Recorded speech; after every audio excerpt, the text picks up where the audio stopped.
Hello students, I am Manoj Sonkar. स्वागत है आप सभी लोगों का असिस्टेंट प्रोफेसर के इस सेशन में। आज बहुत इंपॉर्टेंट सेशन है। क्यों?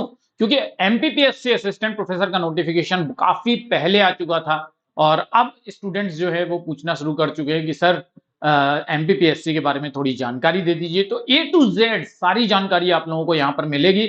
नोटिफिकेशन कब आया था, लास्ट डेट एग्जाम का क्या है, ये भी मैं आप लोगों को बताऊंगा। फॉर्म कैसे भर सकते हैं ये भी मैं आप लोगों को बताऊंगा। सिलेबस क्या है ये भी मैं आप लोगों को बताऊंगा। और जो अलाइड सब्जेक्ट से रिलेटेड जो कंफ्यूजन होता है वो भी मैं आप लोगों के साथ इस वीडियो में डिस्कशन करूंगा। लेकिन सबसे पहला काम आपको क्या करना होगा कि ये जो चैनल है, मैं जानता हूं कि आप में से काफी सारे नए लोग इस वीडियो को देख रहे होंगे। तो सबसे पहला काम आपको क्या करना है, सब्सक्राइब कर लेना है। हम लोग चलते हैं शॉर्ट में नोटिफिकेशन को समझ लेते हैं। तो ये पेज आप लोगों को मैं ऑलरेडी समझा दिया। ठीक, परीक्षा कब होने वाली है? तो 2/8/2026 को होगी। यानी अगर अभी तक आपने बैच नहीं ज्वाइन किया है, आप सीरियसली स्ट्रक्चर्ड वे में, सिस्टमैटिक वे में तैयारी नहीं कर रहे, तो आप अपनी तैयारी के साथ, अपने फ्यूचर के साथ, अपने करियर के साथ कॉम्प्रोमाइज कर रहे हैं। तो ऐसा मत कीजिए। आपका फ्यूचर बहुत इंपॉर्टेंट है, आपको पढ़ाई करना बहुत जरूरी है। और स्ट्रक्चर्ड वे में, सिस्टमैटिक वे में तैयारी करेंगे तो मैं समझता हूं कि आपका लक्ष्य जो है वो आपके पास है, बहुत करीब है। लेकिन अगर आप सिस्टमैटिक वे में और स्ट्रक्चर्ड वे में तैयारी नहीं करेंगे तो फिर आप अपने तरह से ही आप समझ सकते हैं, आप लोग बहुत समझदार हैं, आप एमए कर चुके हैं और मुझे ये समझाने की जरूरत नहीं है कि क्या क्या हो सकता है, क्या क्या उसके रिपरकशन हो सकते हैं अगर आप सीरियस नहीं होते हैं तो। ठीक है, आपके जो साथ के स्टूडेंट्स हैं वो आगे निकल सकते हैं। अब देखते हैं कि एलिजिबिलिटी क्राइटेरिया क्या है। तो तीन बहुत इंपॉर्टेंट पॉइंट्स हैं यहाँ पे, बाकी सब तो आप देख लीजिएगा खुद ही। सबसे पहला पॉइंट है कि एमए जो आपने किया है उसमें 55% आपके होने चाहिए जनरल कैटेगरी के लिए। और अगर आप रिजर्व्ड कैटेगरी में आते हैं तो आपके 50% होने चाहिए।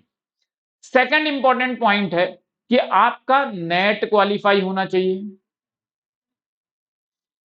भाई जेआरएफ है तो आप तब भी आप दे सकते हैं। ठीक, यानी नेट जेआरएफ होना चाहिए आपके पास। थर्ड पॉइंट ये है, अगर नेट जेआरएफ नहीं है तो आपका पीएचडी होना चाहिए। ठीक, तो ये तीन इंपॉर्टेंट पॉइंट है जो कि मैं आपने बिल्कुल आपको बिल्कुल एकदम क्रक्स फॉर्म में, एकदम छोटे फॉर्म में मैंने आप लोगों को बता दिया। बहुत बड़ी बड़ी बात मेरे को करने की आदत भी नहीं है। ठीक, तो ये शैक्षणिक अर्हताएं इस तरह से दी हुई हैं। आप देख सकते हैं कि अगर आप स्नातक, जो इन सारे सब्जेक्ट में किसी भी स्नातकोत्तर में आपको 55% चाहिए अगर आप जनरल कैटेगरी से हैं तो। ठीक, अगर आप रिजर्व कैटेगरी में तो उसके अकॉर्डिंग आपको 50% चाहिए होता है। ठीक, तो यहां पर देख लीजिएगा, यहां कहीं लिखा होगा कि नेट, हाँ नेट के एक बात और बहुत इंपॉर्टेंट है, या तो आपने एसएलईटी क्वालिफाई किया हो या सेट भी क्वालिफाई किया हो तो भी आप एलिजिबल हैं। यानी यहां पर सेट को भी एग्जाम देने की पूरी सुविधा है, एमपी सेट अगर आपने क्वालिफाई किया है।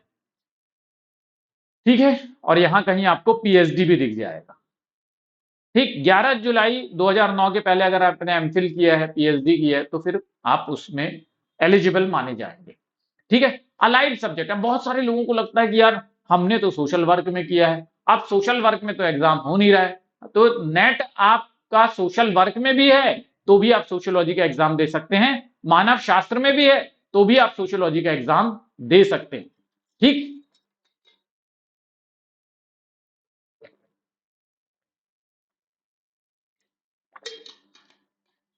ठीक है, तो आपने मानव शास्त्र में या समाज कार्य विषय में नेट सेट पीएचडी उत्तीर्ण किया है तो आप समाज शास्त्र विषय में चयन हेतु मान्य है।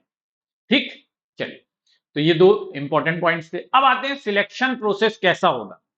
तो आपने सुना होगा कि कई जगह 3 चरण होते हैं, लेकिन यहां पर केवल 2 ही चरण में एग्जाम होगा, फर्स्ट और सेकंड।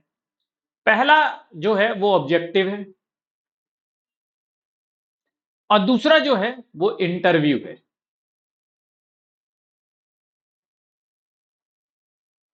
इंटरव्यू यानी साक्षात्कार। अभी पूरा मार्किंग स्कीम हम लोग देख लेंगे कि कैसा क्या है।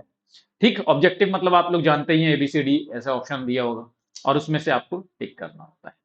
ठीक है, तो ये है पूरा मार्किंग स्कीम। प्रथम प्रश्न पत्र जो है वो समान अध्ययन कहलाता है। ठीक, जिसमें आपको एमपी से रिलेटेड, करंट अफेयर से रिलेटेड या जनरल नॉलेज से रिलेटेड कोई भी क्वेश्चन हो सकते हैं। और यहां पर कितने नंबर ऑफ क्वेश्चन होते हैं? 50 नंबर ऑफ क्वेश्चन होते हैं। पूरे मार्क्स कितने होते हैं? 200 होते हैं। 1 घंटे का ये पेपर होता है।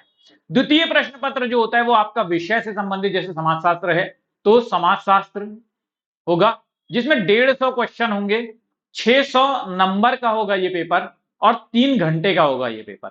यानी कुल 200 क्वेश्चन हो गए और 800 नंबर हो गए। अब साक्षात्कार जो है उसको बहुत कम वेटेज दिया जाता है। 100 नंबर का यहां पर साक्षात्कार होगा। टोटल अगर हम करें तो टोटल 900 नंबर का आपका पूरा का पूरा पेपर होगा। ठीक, एक ही दिन के अंदर 2 शिफ्ट में ये पेपर होते हैं, ये भी मैं आप लोगों को बता दे रहा हूं। अब आते हैं सिलेबस की बारी।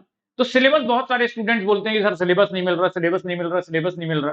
तो अब देखिए सिलेबस जो है वो ये वाला है। ठीक, nature of sociology definition, sociological perspective यानी समाजशास्त्री का स्वरूप या प्रकृति, परिभाषा, समाजशास्त्री दृष्टिकोण, बेसिक कॉन्सेप्ट, मूल अवधारणाएं। तो इस तरह से ये जो सिलेबस है इसको आप देख लीजिएगा, यही आपका सिलेबस होगा। अगर आप क्लास ज्वाइन कर रहे हैं तो आपको एक एक चीज जो है वो हम आपको खुद प्रोवाइड करते हैं, हिंदी और इंग्लिश दोनों में। ठीक, सोशलाइजेशन एंड इंडियन सोसाइटी, समाजीकरण और भारतीय समाज, इसमें ये सारी चीजें आएंगी। यूनिट 3 सोशियोलॉजिकल थ्योरी है, समाजशास्त्रीय सिद्धांत, जिसमें ये सारे थिंकर्स हैं, ये सारे थिंकर्स हम करा चुके हैं आपको ऑलरेडी। रिसर्च मेथोडोलॉजी से संबंधित ये क्वेश्चन है। अगर आप रिसर्च मेथोडोलॉजी में ना केवल एक टॉपिक है जो आपको एक्स्ट्रा पढ़ना होता है यूजीसी नेट से, बाकी सारे के नाम जरूर अलग अलग दिख रहे हैं सारे टॉपिक्स के, लेकिन वो टॉपिक सारे कवर हो जाते हैं सोशियोमेट्री को छोड़कर। सोशियोमेट्री समाज में इतनी होती है, 2-3-4 लाइन की डेफिनेशन है, वो आप कवर कर लेंगे, आपका पूरा कवर हो जाता है।